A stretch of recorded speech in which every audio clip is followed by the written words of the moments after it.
قاری صدر عالم صاحب قلعہ مدذل العالی و نورانی، آئیے ان کا استقبال، ان کا خیر مقدم نعرہ تکبیر و نعرہ رسالت کی صداؤں میں کریں۔ نعرہ تکبیر، نعرہ رسالت، جشن غوث الورا، فیضان غوث اعظم، عرفان غوث اعظم، علماء اہل سنت۔ مائک پر حضرت قاری صدر عالم صاحب۔ الحمدللہ نحمده ونستعینه ونستغفره ونؤمن به ونتوکل علیہ ونعوذ باللہ من شرور انفسنا ومن سیئات اعمالنا، من یهده اللہ فلا مضل له ومن يضلل فلا هادي له، ونشهد أن لا إله إلا الله وحده لا شريك له، ونشهد أن سيدنا ومولانا محمدا عبده ورسوله. أما بعد، فأعوذ بالله من الشيطان الرجيم. بسم الله الرحمن الرحيم.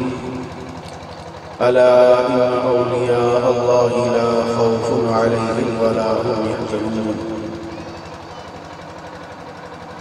الذين آمنوا وكانوا يتقون. صدق الله مولانا العظيم وصدق على رسوله النبي الأمين المتين الكريم، ونحن على ذلك لمن الشاهدين والشاكرين، والحمد لله رب العالمين. فقال الله تبارك وتعالى في شأن حبيبه: إن الله وملائكته يصلون على النبي يا أيها الذين آمنوا صلوا عليه وسلموا تسليما. اللهم صل على سيدنا وعلى آل سيدنا شفيعنا مولانا محمد معدن الجود والكرم وآله وبارك وسلم. صلوا عليه صلاة وسلام عليك يا رسول الله، صلاة وسلام عليك يا حبيب الله صلى الله تعالى عليه وسلم. عزیزانی ملت اسلامیہ، یہ عقیدت کی محفل ہے. آج اس عقیدت کی محفل کو غوث اعظم سے تعلق ہے. دل لگا کر کے بیٹھیے، غوث اعظم کا کرم ہوگا اور آپ کی اور ہماری زندگی ہوگی ایک نگاہ غوث اعظم سے. ہماری دنیا بھی سبز بھی اور آخرت بھی بنے گا. محب گرامی جناب حافظ قاری یار محمد صاحب صلی اللہ مدذل العالی و نورانی نے بزم غوث اعظم کو سجایا ہے. اللہ تعالیٰ ان کے قلوب کو منور مجلہ فرما دے. اور ہم لوگوں کی حاضری ہو رہی ہے اس بزم غوث اعظم میں. اللہ تعالیٰ بزم غوث اعظم کے صدقے طفیل میں ہمارے بھی اور تمام حاضر و ناظرین کے قلوب کو منور و مجلہ فرمائے، ایمان و عقیدے میں پختگی عطا فرمائے. جلسہ جلوس کرنے کا مقصد بھی یہی ہوتا ہے کہ اس میں دین کی کوئی بات ہو، دین کا ذکر ہو، جس ذکر کو سن کر کے مومنین کے ایمان اور عقیدے میں سدھار پیدا ہو، پختگی آئے. اور یہ تو آج سراپا عقیدت سے لبریز محفل ہے، اور یقیناً عقیدت کا تعلق دل سے ہوتا ہے.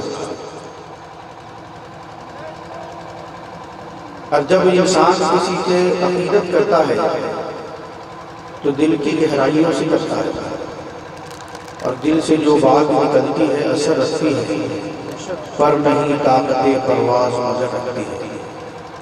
تو آپ بیٹھیے، دل سے آواز نکلے گی، غوث اعظم کے در تک پہنچے گی، اور انشاءاللہ ہم بھی کامیاب ہوں گے اور آپ بھی کامیاب ہوں گے.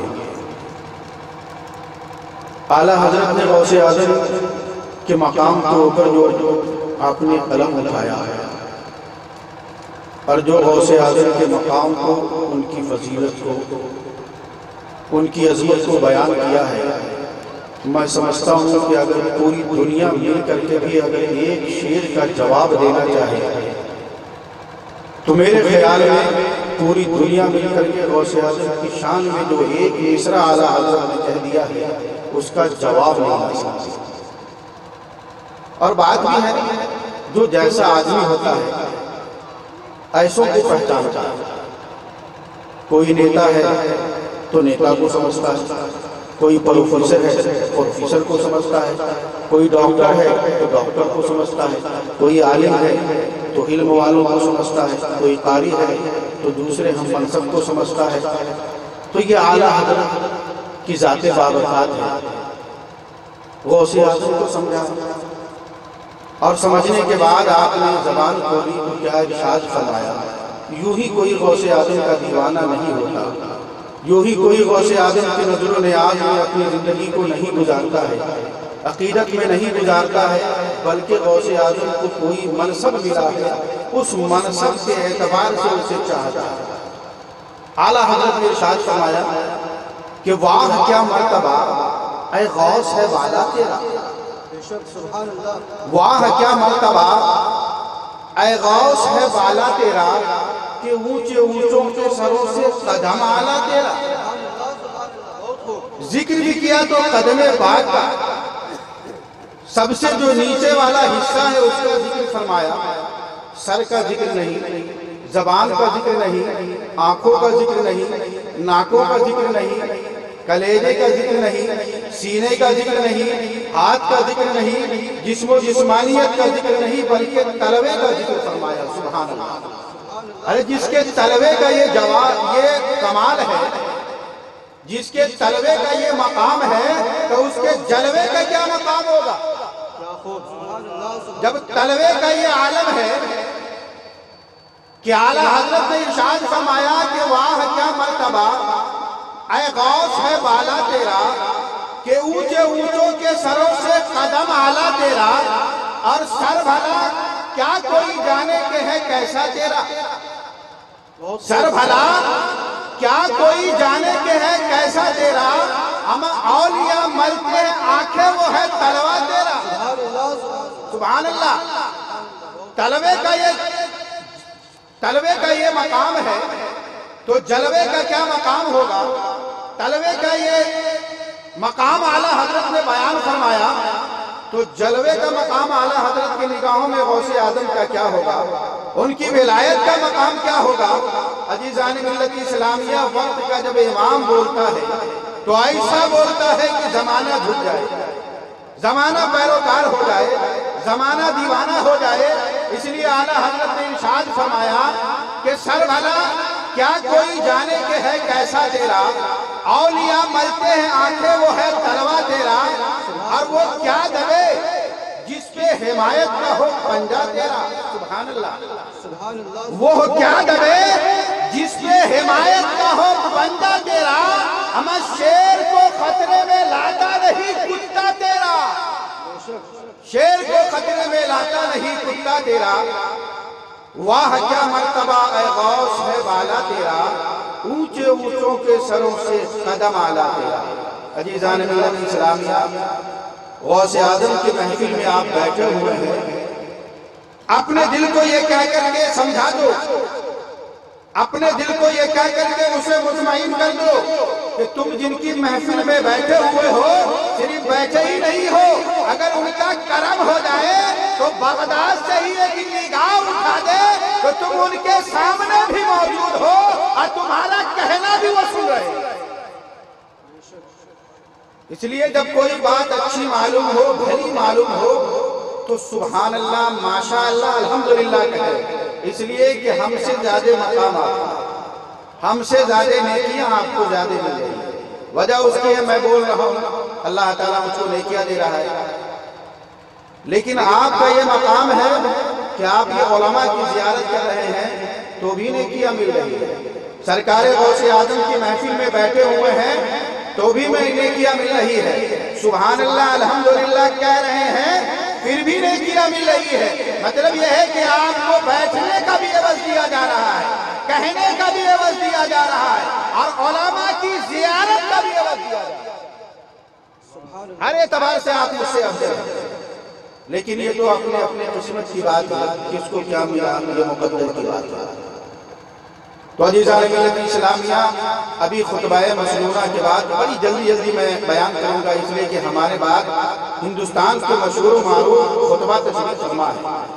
میں سب سے پہلے آ گیا ہوں تاکہ آپ کا میں ایک مجاز بنا دوں، زیادہ دیر آپ کا نہیں لوں گا، بلکہ ایک مجاز بنا دوں گا، پھر اس میں رونق آ جائے گی۔ ہمارے جید علماء اور بہترین تقریر کرنے والوں سے آپ خطاب نایاب سنیں گے، اپنے قلوب کو نمو و مجلہ کریں گے۔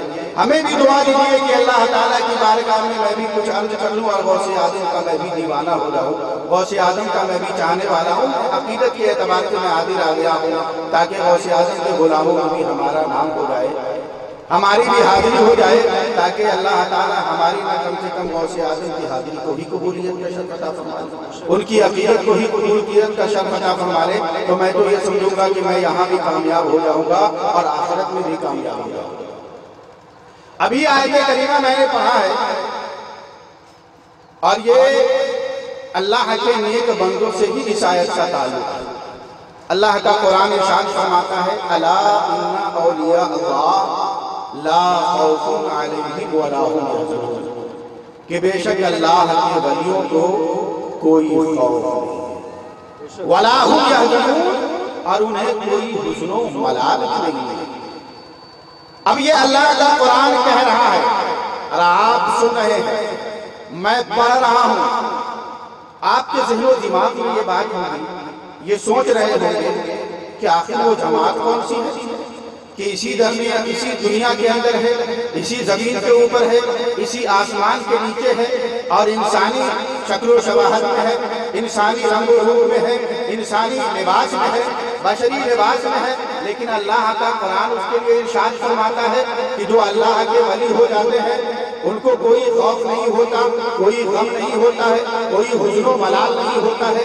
انسان سوچنے پر لگا ہوگا، انسان سوچنے پر مجبور ہو جائے گا کہ بات کیا ہے، آج زمانہ تو ہر اعتبار سے خوف کھا رہا ہے، کوئی انسان ایسا نہیں ہے جو خوف نہیں کھا رہا ہے، کوئی انسان نہیں ہے جس کے اندر ڈر نہیں ہے، جس کے اندر خوف کا کوئی عالم نہ ہو، ایسا کوئی انسان نہیں ہے۔ لیکن یہ قرآن کہہ رہا ہے کہ ایک ایسی جماعت بھی ہے، ایک ایسے لوگ بھی ہیں جن کو اللہ کی جانب سے یہ مقام ملا ہے، اللہ نے وہ مقام انہیں عطا کر دیا ہے، جن کو کوئی خوف نہیں ہے، کوئی غم نہیں ہے۔ تو انسان سوچنے پر مجبور ہو جائے گا، انسان سوچنے پر آ جائے گا کہ آخر بات کیا ہے، آخر وہ لوگ ڈرتے کیوں نہیں ہے، ان کو کوئی چیز کا خوف کیوں نہیں ہوتا ہے، یا کسی چیز کی لالچ کیوں نہیں ہوتی۔ تو عزیزان ملت اسلامیہ، جو اللہ تعالیٰ منصب دیتا ہے تو اس منصب کے بارے میں اعلان بھی فرماتا ہے، اور یہ بھی دیکھا جائے کہ آخر یہ منصب ملتا کیسے ہے اور کس کو دیا جاتا ہے۔ اس منصب کو حاصل کرنے کا کیا کوئی اللہ نے ذریعہ بھی بنایا ہے،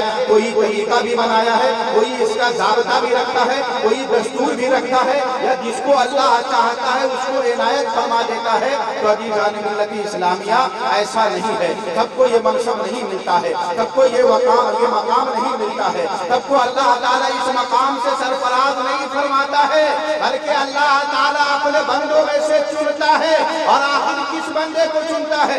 ایسا نہیں ہے کہ ہم مومن ہیں تو اللہ کے بندے ہیں، اگر کوئی کفر ہے تو وہ اللہ کا بندہ نہیں ہے، کوئی کفر کرتا ہے تو وہ انسان اللہ کا بندہ نہیں ہے، بلکہ ایک مسلمان بھی اللہ کا بندہ ہے، ایک کافر بھی اللہ کا بندہ ہے۔ لیکن اللہ تعالیٰ اس منصب کو کس کو عطا فرماتا ہے، اس منصب کے لیے کیا مقام رکھا ہے، اس منصب کے لیے کیا اللہ نے اس منصب کو حاصل کرنے کے لیے کیا ذریعہ پیدا فرمایا ہے، تو اسی قرآن۔ ہمارے چینل سے جڑنے کے لیے YouTube پر لمبرا ایجنسی سبسکرائب کریں۔